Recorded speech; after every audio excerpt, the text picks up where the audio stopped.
Nous allons voir un nouveau tutoriel sur jeanpierrevillatte.com sur EBP.Vente Pro 2020. Donc nous allons voir une nouvelle thématique sur les cas particuliers, cette fois-ci sur les documents d'achat.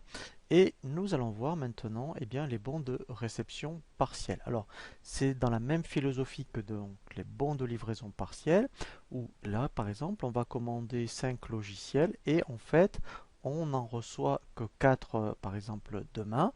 Et ensuite, le fournisseur nous prévient que 48 heures après, il va donc nous renvoyer donc le logiciel manquant. Et dans ce cas-là, effectivement, on va créer des bons de réception partiels et on verra une facture qui va reprendre les deux bons de réception. Donc, dans les documents d'achat, je vais donc ici créer une commande. Je commande donc ici 5 logiciels. Donc là, je passe ma commande. Et ensuite, donc le fournisseur me prévient que effectivement, il peut m'en livrer dans un premier temps que 4. Et bien ici, dans les tâches, je fais réceptionner ou bouton droit. Donc j'ai l'option réceptionner. Donc c'est comme pour les bons de livraison partielle. Et bien effectivement, je vais donc en réceptionner 4 et j'aurai un reliquat de 1.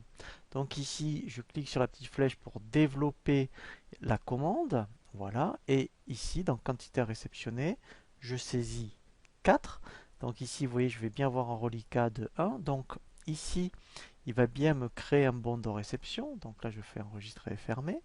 Voilà, donc là, je valide ma réception.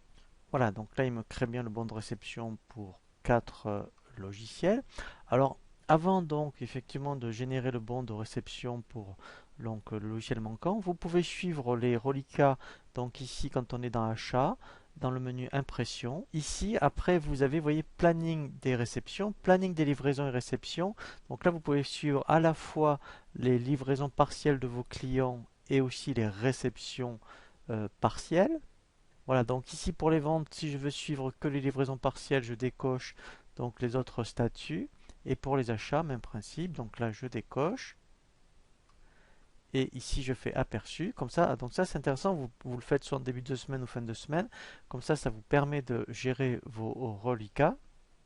Voilà, donc là, je vois bien mon reliquat pour mon logiciel ici manquant.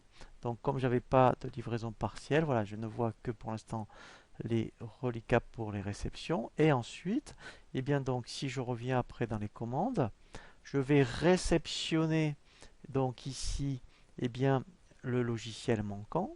Voilà. Donc, même principe, je redéveloppe ici ma commande. Ici, quantité à réceptionner, je mets donc 1. Donc, je vais ici enregistrer pour générer mon deuxième bon de réception. Voilà, donc là, j'ai mon deuxième bon de réception. Voilà. Et ensuite, quand le fournisseur, donc là vous voyez maintenant, elle est en état de réceptionner. Donc là, j'ai bien mes deux bons de réception.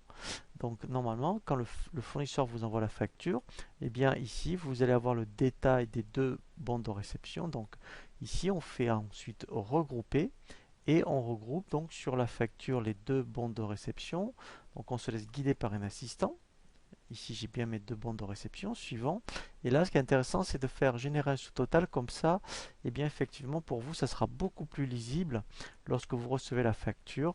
Et bien, effectivement, vous allez voir les deux donc sous-totaux pour donc les bons de réception correspondants.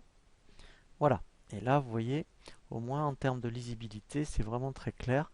Voilà. Et normalement, après, ça doit correspondre à la facture du fournisseur.